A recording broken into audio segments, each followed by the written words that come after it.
I actually went to one of the olive harvesting activities there where an independent Israeli activist, Yaakov Manor, took 3 busloads of Israelis from Jerusalem and Tel Aviv to help with the olive harvest. And we saw some settlers, and they saw us, and then they left. And this is very common. It doesn't always happen, but it is a very common phenomenon that the people who want to bother the local people will stay away if they see some people from outside. This particular activist does this kind of thing every week during the olive harvest, and he does other things other times. Totally amazing. Another approach is various women's activism, especially that of the 10 organizations in the Coalition of Women for a Just Peace. Now, these ladies here are not representing one of the member organizations, actually. You may recognize who they are. Yeah, Raging Grannies. Alia Strauss over here was at a conference in the States of WILPF, Women's International League for Peace and Freedom, which was entertained by a group from Raging Grannies. And she said, we can do that. And so they do. There's about 5 or 6 of them, and they write the songs. And they sang this wonderful song at a demonstration I was at in Bil'in. It starts, there is no wall in Jericho, Jericho, Jericho, there is no wall in Jericho, not yet. And then they go through a list of all the cities where there is a wall, and then they, well, yeah, you get the point. Another one of the groups that is a member of the coalition is Checkpoint Watch or Mahsom Watch. These are women who go to the checkpoints, whether between Israel and Palestine, or in this case, well inside Palestinian territory, between the village of Hawara and the city of Nablus. And they basically monitor to make sure that there aren't human rights violations by the soldiers, and if they are, they try to mediate, or they'll call the district coordinating officer, who usually will tell the soldiers to back off if they're exceeding what they're supposed to be doing, and so on. And they have a lot of effect, partly because they're female and partly because they're Israeli citizens. But beyond that, they're mainly middle-aged Jewish women who look a lot like the mothers and grandmothers of the soldiers. Here's Netta Golan leading a role play in a nonviolence training in Bil'in. It's a de-arresting role play. And over here, back last February, some of the demonstrators in Bil'in at their regular Friday demonstration painted themselves blue and were quoting from the Avatar film. It's quite appropriate if you think of the lines in there and what was going on. Military refusal is a major form of non-cooperation, nonviolent non-cooperation by Israelis, and it's in a class of its own, really. The small number of outright refuseniks notwithstanding, it has been reported that in Israel, quote, mandatory military duty is being completed by only half the candidates. This is referred to as gray refusal. There are ways of evading without kind of going up and saying, you know, I'm a conscientious objector or whatever. Peretz Kidron, who's from the Yesh Gvul, which is the oldest refusenik organization, describes refusal as the most, quote, the most effective way of campaigning against occupation, since, quote, there's no occupation without an army of occupation, and there's no army of occupation without soldiers. But the members of Yesh Gvul are not pacifists. There are very few real pacifists in Israel, as far as I can tell. So here he says, we deliberately flout the law and invite prosecution. And that's how it works. And a particularly courageous form of military refusal is that of the so-called shministim. These are small groups of grade 12 students who, before they graduate, have, at least as far back as 1980, written letters to the Minister of Defense saying, we will not serve in an army as enforcing an occupation. And so they're totally refusing, and they're totally refusing at a very difficult time, not when they're in the reserves and might spend 28 days in jail, but when they're at the beginning of what's for men a 3-year term in the army. So they'll serve various amounts of time. Uri Yacobi, who's the son of Adam Keller and the grandson of Chava Keller, if you're familiar with these activists, served 6 months. He is himself a pacifist. Matan Kamener, grandson of Reuben Kamener, he spent a couple of years, and I interviewed him. He was in open detention in an army camp. He was not wearing a uniform. He said, what's important is not going to the army and to letting people know why. And he said the fact that he's in an army camp and not wearing a uniform really kind of encouraged people to ask him questions. And when he and his fellow Sheministim were finally brought to trial and were sentenced to an additional year on top of time already served, it was decided that they would not serve at a military facility because they were seen to be a bad influence. Elik Elchanan and Wael Salameh are both ex-fighters and members of Combatants for Peace. And they bring, in Elchanan's words, war criminals and terrorists to speak to high school and college students and ordinary people in both communities, telling them, we made a change, everyone can make that change. As Elchanan says, this is highly effective, but no one would listen to nice guys for peace. Celebrating Nonviolent Resistance Conference in December of 2005, and the man in the middle with the white hat was the highest authority of in the Muslim community under the Palestinian Authority at the time.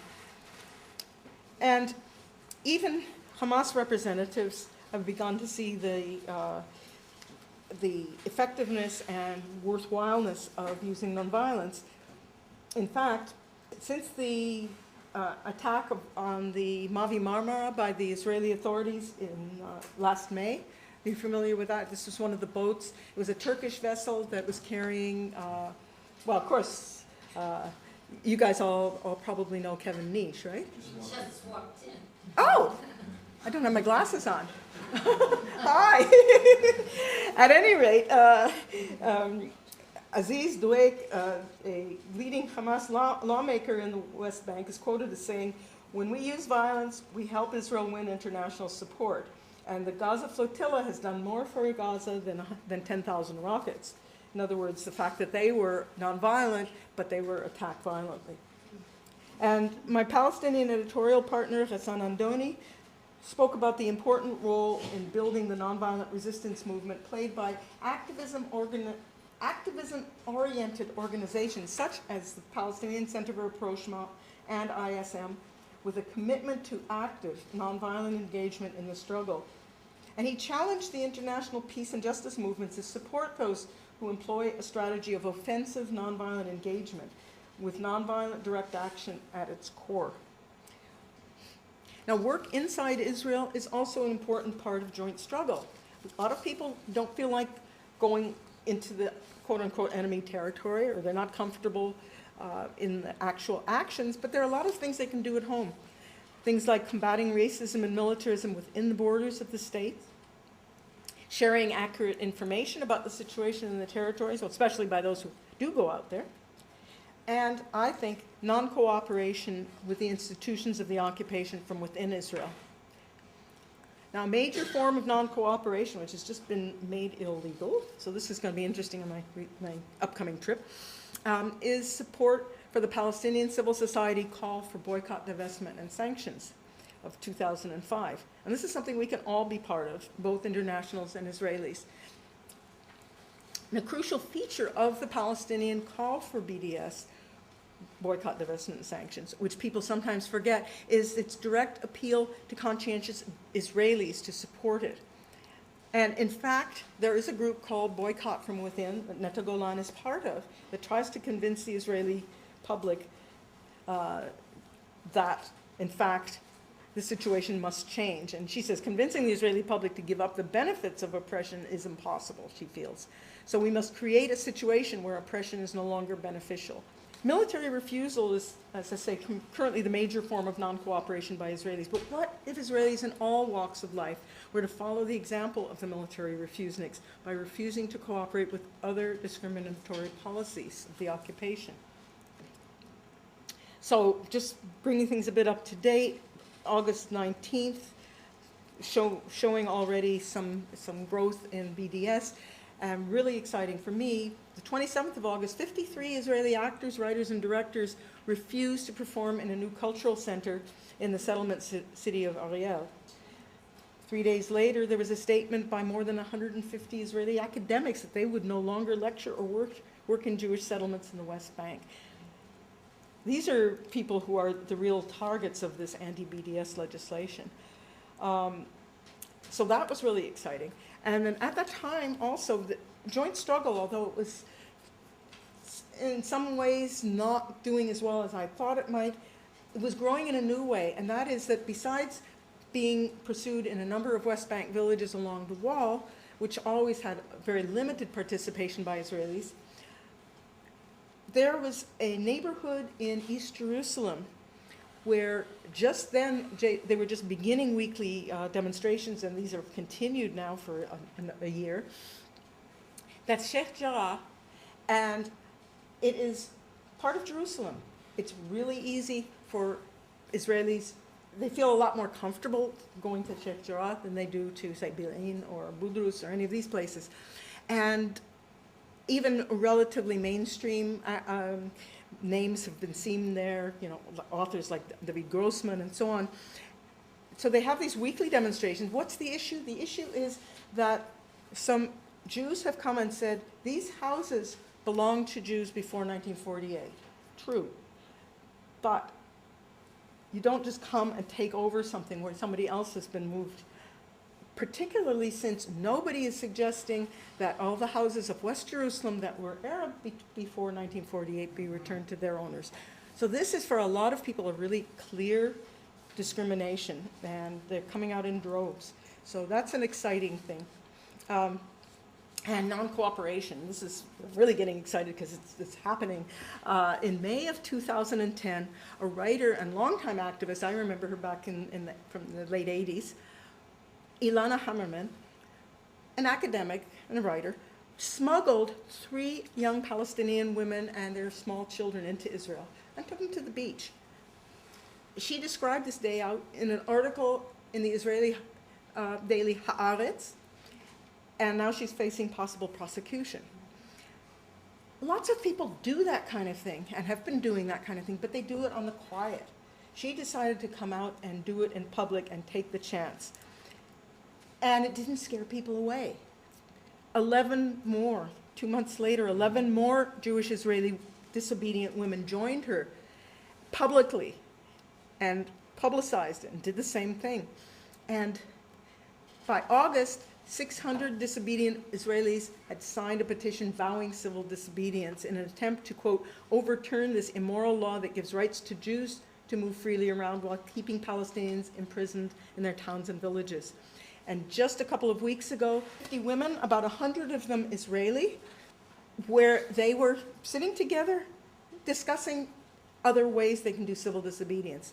100 Israeli women who don't go to the demonstrations by and large, who don't stand, you know, in Bil'in or whatever, but who went to a Palestinian village and sat with their sisters and discussed civil disobedience inside Israel, violating this law against moving Palestinians into Israel without a permit.